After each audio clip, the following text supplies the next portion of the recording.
in to my maiden edition of Finding Help with Special Needs.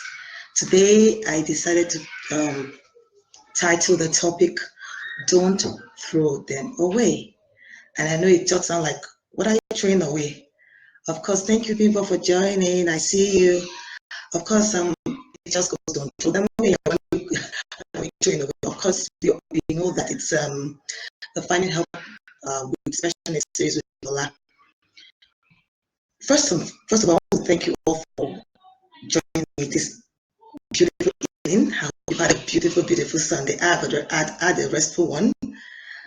And I'm just going to go straight into what I have to discuss with you all today. I know a lot of people have questions for me, so please throw your questions at me, and I'll be more than happy to address those questions.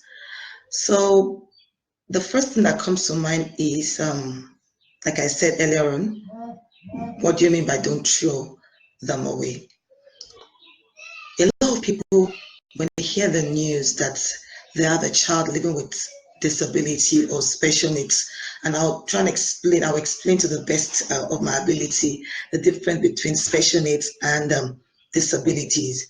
But what comes to mind if a mother is told after a diagnosis that a child is living, or a father is told, or a parent is told after a diagnosis that a child is living with a kind of disability, of course, the first thing is shock. You're shocked. No, I don't think I can. Am I sleeping? Wake me up, because you're like. Most times people think, oh, maybe because could I be the cause of this? So they're in shock. And I heard different people's stories saying, oh, I have this friend, my teacher, my training in the US, and she said to me, I'm so glad that I didn't listen to the doctor. Everybody have their strengths, but I'm super proud of this lady. She said to me, I didn't listen to the doctors because, hi, Rotimi, thank you for joining in. Bimbo, thank you. So she said, I'm super glad I didn't listen to the doctors. The truth is that doctors they're fantastic at their job. So people say to them, thank you, Uncle Femi, for joining in. The doctor says to them, thank you for joining in. The doctor says to them that this child, in most developed countries, and even in Nigeria, I think we have such technological facilities that helps to know if there's a kind of if the child is living with a kind of disability, even I think after the first trimester, and then they advise you not to go further, like you could actually terminate the pregnancy. So the doctor said to my friend that she could actually terminate the pregnancy, where they could see that this child won't be born normal, so to say, like the child was going to will be born living with autism. So she said to them, I love her God. She said to them, you're not God. I'm going to have this baby and I'm going to follow through. Mary Pumping, thank you for joining in again. And she said, I'm going to go through. Yeah, Kaide, thank you for joining. How about Mrs. Florence? Owaje, thank you for joining in. So she said, I'm going to go through with having this child. And I didn't know this story until I was doing my teaching practice. And I said to, the initial year I did my early intervention training, there was this particular child I met, and I was particularly interested in that child. So I met the parents, and this is the story of the mom that I'm talking about right now. I met the mom, and he went through his early intervention stage support and all of that for like 2 years, and then he went into the mainstream school for support. One striking thing for me that I found was that I think he had that early intervention service for like 3 years, if I'm not mistaken. I've lost count now, but I remember seeing someone that looked like this boy at the school I was teaching. He looked so much like him, but I couldn't really tell. So after school that day, and what was striking, I saw him. He looked like him, but he looked like him physically, but was not looking like him, the child that was living with autism. Although he had for support, so he had that support. So I wanted to be sure it was him. So I called the mom, like, oh, was that K I saw? at so and so school. And she's like, yeah, Lola, that was him. I'm like, oh, really? And I was really, really impressed because he had done so well, really. For me not able to recognize him the last 3 years, and then he's doing so well. If not, I was getting some form of support. You wouldn't have known that it was the same boy. So I called him. I'm like, so what happened? She's like, you know what? Early intervention for me can never be overemphasized. And if I had listened to the doctors, I would just have, I would have beaten myself to this has gone beyond what we expected of him. He's done so very well. And I'm so thankful to God that I did not listen to the doctors by terminating that pregnancy. Thank you, from for joining. Thank you, Savior Light, for joining in. And I'm so glad that I did not terminate that pregnancy. So back to our topic for today. What does it mean? What am I talking about when I say do not throw them away? There's several things it could be. I'm talking about. So you could throw them away literally, like actually terminate the pregnancy. You could throw them away by throwing them away in the bin. Yeah, we've seen people that have the babies and then they throw them in the bin. Hi, Tommy, thanks for joining in. So they throw them in the bin. We've had people who have the babies and also just leave them probably at the front desk of maybe a motherless home, or so they just throw them away. I'm trying to reconnect this. Okay, so they just literally throw them away. And another way you could throw away a child could be in the area of education. So you feel this child could never ever attain anything, so there's no need sending him to school for support. And then you can also throw them away by locking them up. So I've had cases of a week ago thereabout, I saw this video on a senior friend's Facebook page, and she showed a human, an adult that was abandoned in a place. You could tell that he had been abandoned for so long. So all they do is throw his food just because he's living with a disability. So these are some of the ways you could throw a child away. Other ways could also be putting them in the wrong placement of academic supports, could also be a way of throwing away your child. Wrong kind of intervention could also be ways you could throw away your child. So those are some of the examples. I'll go deeply into it as time goes on.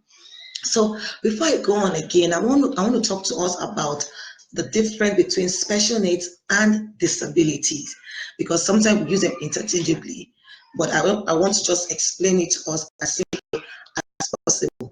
So a disability simply means inability to do something. So I always give this example. Right now I'm not pregnant, but if I get pregnant, there's something. Right now I'm not pregnant and I can move around, I can jump, I can actually decide to play football, I can go for a run. Excuse me. But the moment I get pregnant, knowing that this is running and jumping at some point is not safe for my baby, at that point I could be categorized as being disabled. So my ability to run when I'm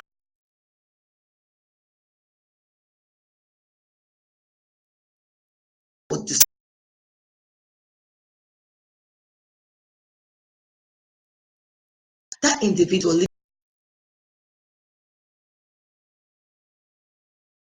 is prominent in individual's ability to learn or to go to school to get academic support. Then we could also say the person is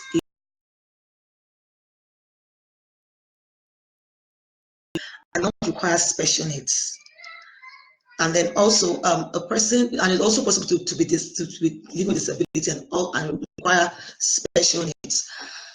And in Nigeria, we have different kind of disability. I want to believe that a lot of parents are joining in today, and individuals who have an idea or knowledge of what disability or special needs. And if you do not know, I always say to people, anybody can be disabled at any time.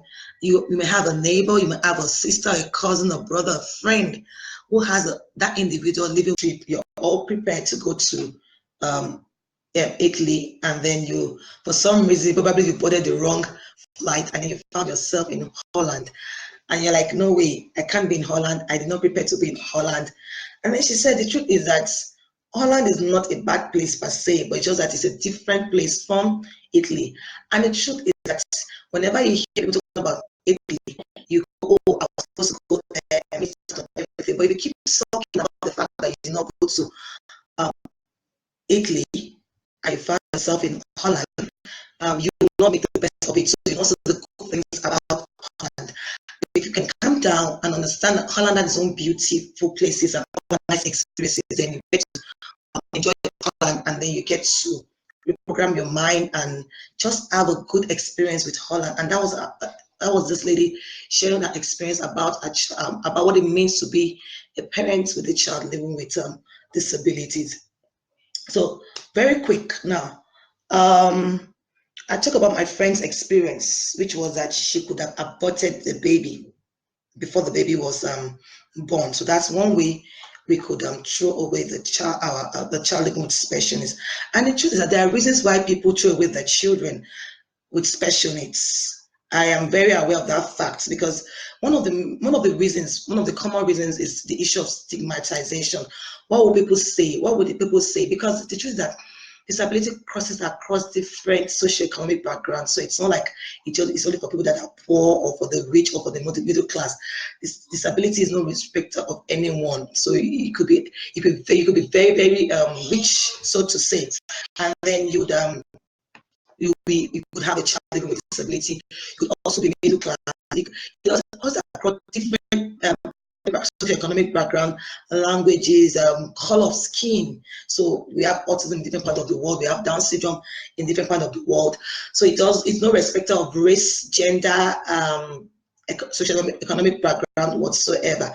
But particularly in Nigeria, because we don't have enough support, most people would rather hide their children. Most people would rather throw away the children, literally throw them in the bin. Most people would rather abandon their children. So this we see every day from my own experience. I see that I saw a lady some time ago, and we're talking about the child, and you could hear that she was tired. She was done with this child. She said she didn't know what to do. She can't even believe this is happening to her and all that. And I tried to talk her through what was going on and tried to make her calm and all of that, because if you don't understand what is happening to these children, the possibility of getting very frustrated is there. So I spoke to her, and I could see that she was done for real. And about a month later, she placed a call to me and said, "Oh, this child is dead." I'm like, seriously? You know, a lot of things were running through my mind, but I'm in no place to judge anyone. But some people actually, they just, oh, this boy is dead, or oh, he died, he slept and didn't wake up. I've had another experience where a lady said to me, "What's the easiest way to kill people? I mean, to kill someone? If I put a pillow on the child's face, will he just suffocate and die?" And this was somebody that had a child with disability. So a lot of thoughts were running through my mind. I'm not saying that, I'm like I said, I'm not in the best place to judge it because I don't know what they're going through. But my place right now and what I'm here to do right now is to understand, try and understand the reasons they're contemplating throwing away their children or giving out their children or abandoning their children or giving let me even talk about the literal one where they just throw away the children, or the hi, thank you for joining in. Naomi, thank you for joining in. Thank you so much. Yeah, it's me, it's Lola. Yeah. So I'm facing my face. Thank you for joining. So there are reasons people do this, and it's not a justifiable reason. So abandon your child. I would say that if you have knowledge as to what is going on, then you might be able to support that child, or even give yourself the necessary support, psychologically, emotionally, and whatever support you need. So talking about those that literally throw away their children or just abandon them, or even terminate the pregnancy before the child is born. And I'm a Christian, so I will talk from a godly point, from God's perspective. I believe that God will not give to you more than what you can bear. Yes, whenever such issues happen, whenever anything happens that is not so pleasant, the first thing is that it's not me, it can't be me. How can I get away from this? You know, that thing of the ostrich, you just hide your head and say, this of sadness, anxiety, anger, and I come to accept, which is a good place to be. So when you accept, it's not enough to say, well, now I know that my child is dealing with autism or cerebral palsy or dyslexia. The thing we need to do is to find out what exactly this issue is. Yes, when you find out what it is, you want to have a you want to be good. When I mean you want to be good, you want to have the right frame of mind to be able to support your child. In Nigeria, we really do not have the right support, because in developed countries, we have the government takes care of most of this. They don't really take care, but there's a system in place, there's a plan, there's an insurance in place where you go for your counseling regularly. The child also goes for the support regularly. And if you now feel that the government is not doing enough for your child, you can decide to have a private support. You know, you can do that all by yourself. But in this part of the world, everything is done by you. So when you think of, I have to go to work, I have to think of my other kids, I have to make ends meet. Why would I make this child stop me? Why would this child stop my life? Because we have a situation whereby. So hi everyone again. So there was a breaking transmission because of the poor internet connection, but I choose not to be moved. You know, I was saying to one of my friends that one of the reasons why I have not gone live is because of poor internet connection. I know myself, I could be a bit of a perfectionist, so when things go wrong, I just get off flustered.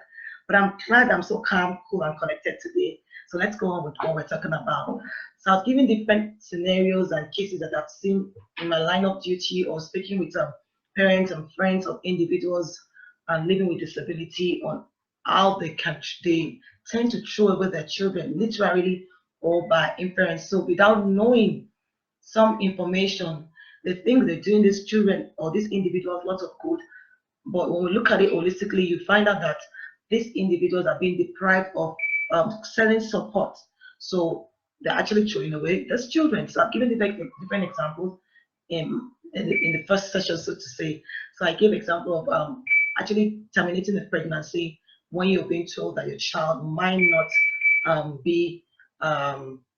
might be living with disability after he or she is born. We also find cases where the child is born. So, for example, the child is born after 3 months, the child's neck is not stable, and that's always the issue of cerebral palsy. So, even Down syndrome, you see that almost immediately after the child is born. And then the parent just decided we're going to abandon this child and just throw the child in the bin, or abandon the child at the at the gate of maybe orphanages I've had a case of where some Reverend sisters found a little baby with disability with Down syndrome at the entrance of their accommodation, the apartment or the place they live. Something they call it the one that's the convent. Sorry, yeah, because I went to Catholic school. How can I forget that? The convent. So that's the literal way of throwing away your child, just throwing that child away. Meanwhile, some people do want to throw away the child, but some of the support they provided for the individual living with disabilities more like they are throwing away their children. If you're live with me, thank you, Mr. Gunde, for joining in. I'm not sure I'm still on Instagram. I can't see anyone. So if you're on, please wave at me. Show me you're here so I know that I'm speaking with you. Okay, I see you, Sharon Kit. Thank you, thank you. So these are some examples of throwing away the child, but I wanted to go. I actually started with the way you could throw away a child, even in an educational setting where you want to provide inclusive education for you want the child to experience what inclusive education is. But because some of the schools do not understand the meaning of inclusive education, what it should be or what it should look like. So more you find that the child, probably a child living with Down syndrome, or a child living with autism, or a child living with cerebral palsy, or a child living with ADHD, even visual impairment, or hearing impairment, or speech and communication disorder. And the first thing the school says to you is, if you have a child, then we can have a child in. Forgetting that inclusive education is holistic. And I was giving an example of a school where I used to volunteer before I went to my teachers training program. and this child will be in school like every other child from morning till about midday to 1 o'clock when the parents come to pick the child, and he will sit sloppily and not participate in what is going on in the school. And for me, I feel that's a way of also training your child, because if you're going to provide educational support for your child, you should be sure that the support the child is getting is appropriate support. Not only is the child getting academic support, but that's with the appropriate support for the child. Oh wow, thank you for joining in. Latifa G, all the way from the UK. I remember you. Thank you so much. Tolu Benedicto, thank you so much for joining in. So these are some of the ways you can actually show over a child. Another way in relation to training away a child when it comes to academic support or therapy. Let me go to the area of therapy now. So when you say therapy, I always look at that word and I don't like to use it because the way it's being used in this part of the world is funny. So a therapist could be a physical therapist, it could be an educational therapist, it could be a behavioral analyst who's also providing therapy in that sense. It could be an occupational physical therapist, speech therapist. It could be like you could have like 4 different kinds of therapies.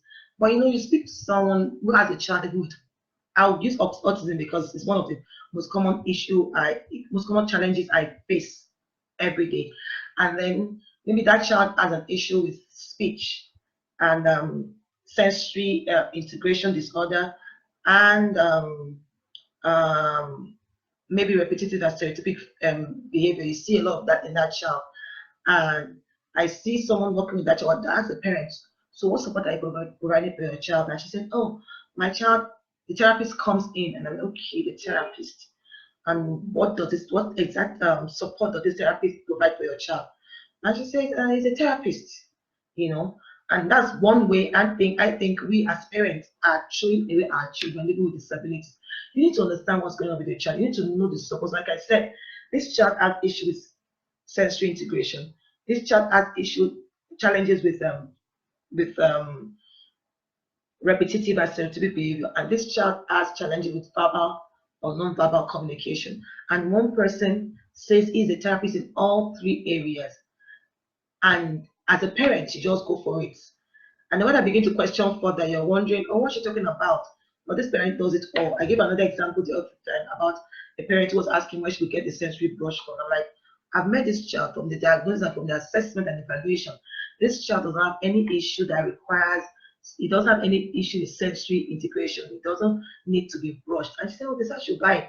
That always happens when the therapist does not define his or her role. And the truth is that it is what it is in this part of the world. Most of these people parading themselves as therapists, and this for me is very important, because the truth is, when you work with children with disability, you do not know what you're doing and exactly what you're working with. You are doing them more of a disservice as opposed to a service. So that person that is a therapist working with a child who has issues with communication and repetitive and stereotypic behavior. So the child lines up things, the child wants to do the same thing over and over again. And you're asking me to buy a brush. Is that the need of that child right now? So that is one major way also that we as parents throw away our children. We don't mean to do anything bad or anything evil for that to the child.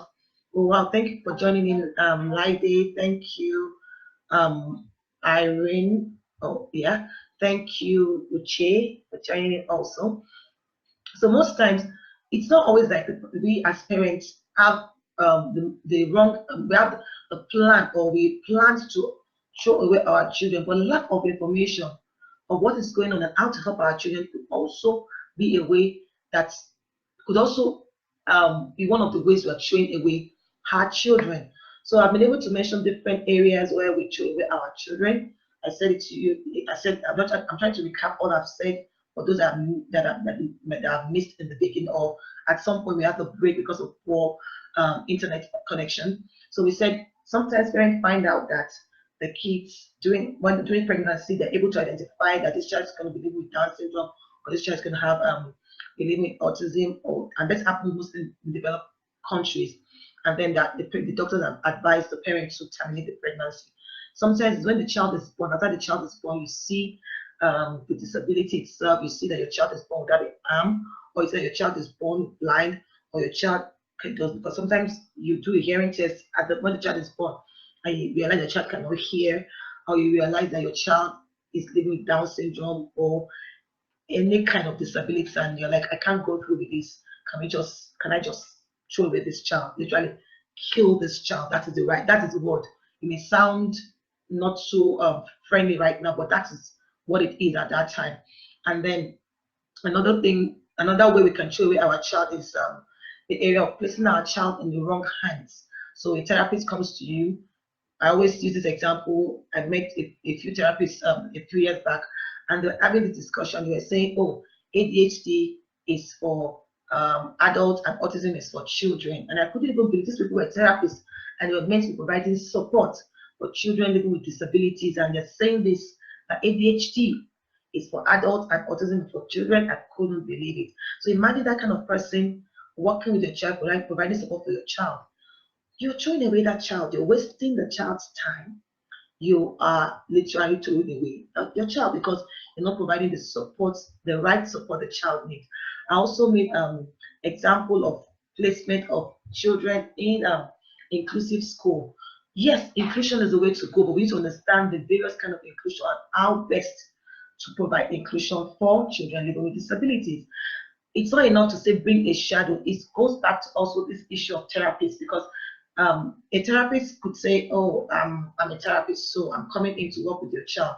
What exact support will you be providing for the child? If not, then you're throwing away your child. And then back into the school system itself. It's beyond access to the facility. It's beyond mobility. So it's beyond the ramp. It's beyond the use of wheelchair. It's also the access to the curriculum itself, in the area of presentation, in the area of the child giving back what they know to you, in the area of assessment, in the area of extra time, accommodation, modification. How best is this child showing that he or she knows what he or she is doing? And also the area of, let's not forget that not every child will do well in an inclusive school, and that's where early intervention also comes in. Sometimes you need to prepare these children for the inclusive school. So these are various ways that children could be thrown away. But like I said at the beginning, it's not just enough to say, "Oh, parents are throwing away the kids," or kids could be thrown away. What are the reasons? Why are these parents in this position? I said initially, I said, in this part of the world, unfortunately for us, we don't have support, government support. In developed countries, there are several plans in place, insurance and all of that, where immediately the child is born, they realize what is going on with the child and they begin to provide support. The government provide their own support, and then as a parent, if you feel that the support that is being provided is not good, is not enough, you could not have a private support. You could have a private therapist, a private physical therapist, a private educational therapist that could add on knowledge or add more of the support your child is receiving from the government or the school to what you're providing. And that way, you don't have to spend too much. You already have a lot of support. But in our own part of in Nigeria, you do literally everything. So when you think of that, and I also said at the beginning, when you think of that, disability cuts across different socioeconomic background, crosses across different race, different ethnic backgrounds. So it's not like, oh, it's a Yoruba thing, or it's for the rich, or it's for the poor. It crosses across these different categories. So imagine a person who their basic salary is about 35,000. To get speech therapy for your child living with autism, the least you would, anybody, I've heard people like the least you get in a month for just speech therapy is about 20,000. Where am I going to get that, for goodness sake? I'd rather throw the child away because I have other siblings.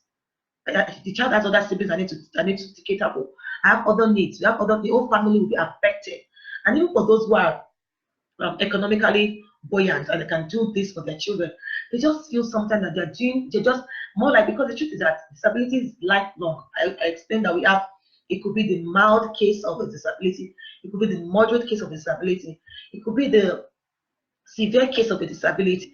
So they feel, oh, I've been, and then some people they'll say to you, or you know what, I'm going to budget just 2 months to pay this 20,000 for 2 months. By the time I pay for 2 months, my child is going to be speaking. And I always say to parents, look, it's a disability. It's not like malaria where you take any form of anti-malaria or the malaria medication, and then 3, 4, 5 days you're good to go. No, you have to keep providing this support over and over and on till you get to destination you have hoped for your child. So it could be very frustrating. So that's one of the reasons why people actually throw their kids away, because of financial burden. Another reason is that support from even relatives. So I've seen cases where the father is putting the blame on the mother and saying, "No, you are the cause of this problem. If only you had done this, if only you had done that, we won't be having this child even with disability." Some of the reasons these parents also throw away their children is the fact that even the society, the way they stigmatize on them, oh, that child is evil, that child has spiritual, or is something that you did that made your child to be living with disability. So there are several factors why parents behave the way they behave. I've seen a case where this man is one of the top shots and is really economically, financially buoyant. He could afford to actually send the child abroad, not even Nigeria. But he was thinking, what will people say? People will say, I have a child with disability. It took the whole family to travel.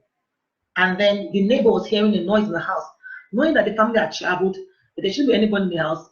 And then the children, the teenagers were curious. They jumped over the fence. They got into the house and saw this boy wailing and crying.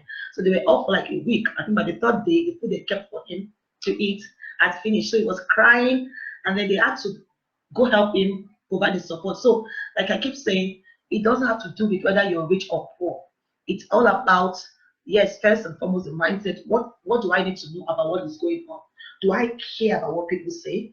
I was talking to a parent the other day. I said, if you do not win this battle and understand this and find your child's strength and fight for your child, advocate, get knowledge. I said to her, do not fight in the wrong way. Make it a civil, like make it really a knowledgeable fight. So, for example, I was going to talk to you about this earring I'm wearing, for example. I know where I bought it, I know the make, I know everything. So I was talking to you from a knowledge perspective, as opposed to saying, oh, I can't remember all of that. So you need to have a lot of knowledge about what. So if I'm going to advocate for my child, if I'm not going to throw my child away, I need to know the right support. I need to know what's going on with my child. I need to have enough information to be able to advocate for my child. I was saying to her also about a parent that I would always stand and clap over and over, always support her. This lady has gone so well with that child. So she realized that child is living with autism. And then what did she do? She found that her child, first of all, of course, she went to the stages of denial and then anger and then anxiety and all of the 5 stages before she now got to the stage of acceptance. So when she got to the state of acceptance, she was not able to speak for her child. If you had asked her to speak for her child, or you had asked her to throw away her child at that time, she would have told the child, but she didn't know what she was doing. So when she went through those stages, she now decided that, okay, now I know what's going on. What exactly is my child's strength? She found out that the child is good with drawing because he's still so good with drawing. She got this child a coach. Remember, she did not just get the child a coach. She got a child an art expert, one that was good in drawing. And so the person helped the child to fine-tune his drawing. She didn't pull this child out of school, but she was always letting the school understand and teachers understand how far a child can learn, how to train a child, how to socialize with the child. So the child is in primary 4 now. He's been accommodated. Curriculum is being modified for him, but he is not. He may not be functioning at that level of 4th grade, but he's able to be a part of what is going on. He's able to go on break with the children. He's able to go for physical different things with the kids at his own level. And also, guess what? This boy had won awards in different embassies. He had won internationally based on the fact that the mother understood this child's strength and she was able to advocate for a child and create awareness and all the support the child needs. I think I've spoken quite a lot right now. Now I will be looking forward to see your questions. Yeah, but yeah, poor network, unfortunately. Yeah, don't throw away your child. So I need to throw those questions at me, and then I'll be more than happy to answer your question. Okay, there's a question here that says that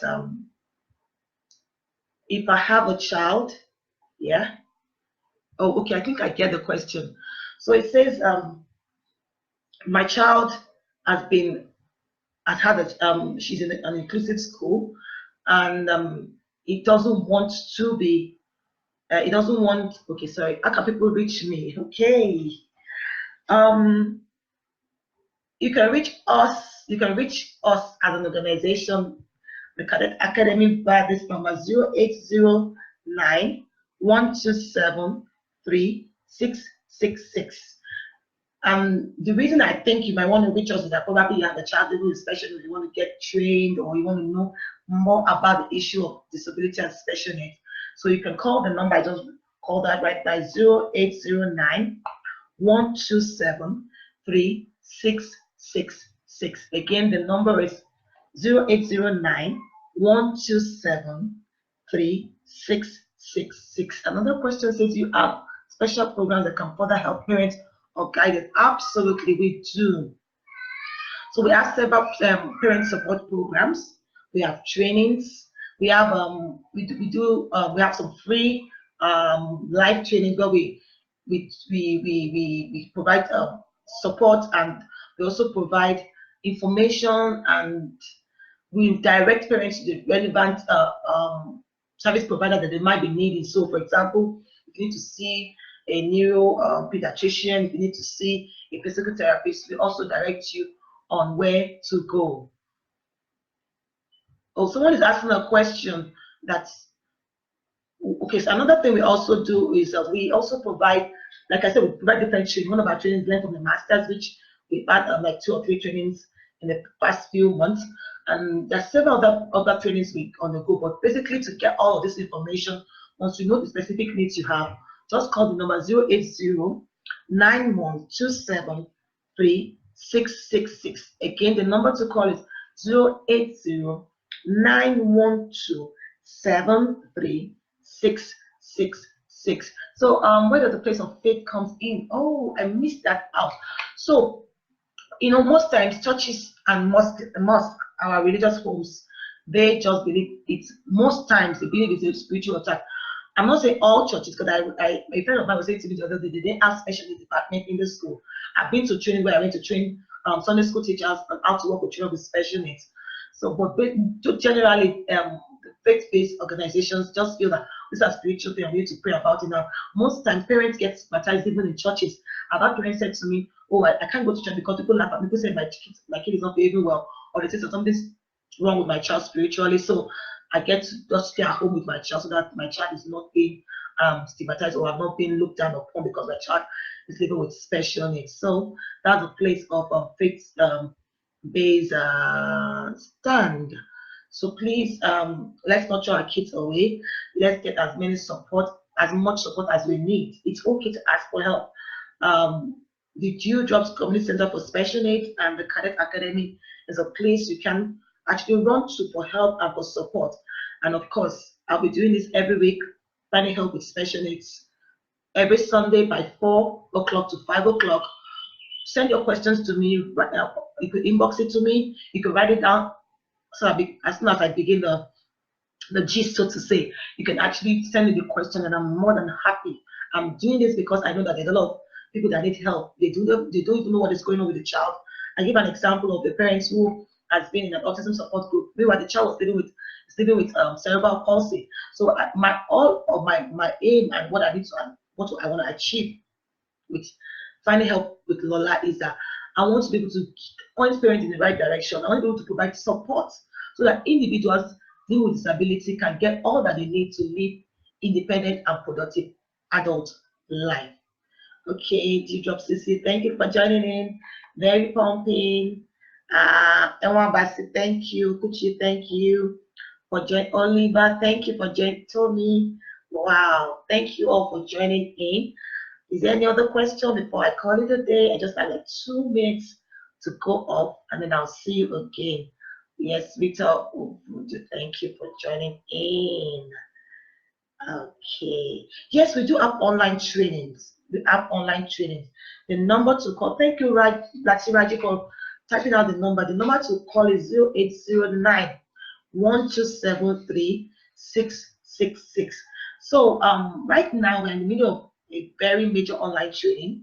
We are in the fourth week now, and I'm super excited about my students. Some of them are parents of children living with special needs, some of them are teachers, some of them are just people that want to work with children with special needs, and it's a certified training with the International Board for Credentialing and Continuing Education standards in the US. So it's one. I'm so excited about this particular training because it just shows you the different kinds of disability and how to work with these children in deep ways. And you get to come to our center here in Abuja, our to have your practical done. So you come to our model center to get to see all that you've done in the theory being practicalized.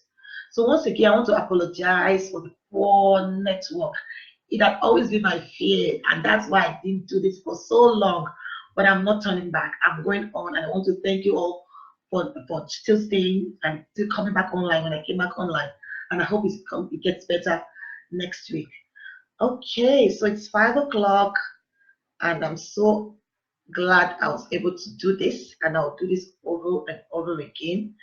Thank you for all of you that made this a possibility for me. If you weren't there, then I wouldn't have been able to do it. So thank you so much for joining me. I look forward to having you again same time next week, 4 o'clock to 5 o'clock on Sundays. Thank you so much. I remain yours truly and humbly, Lola Aneki. Thank you. Bye.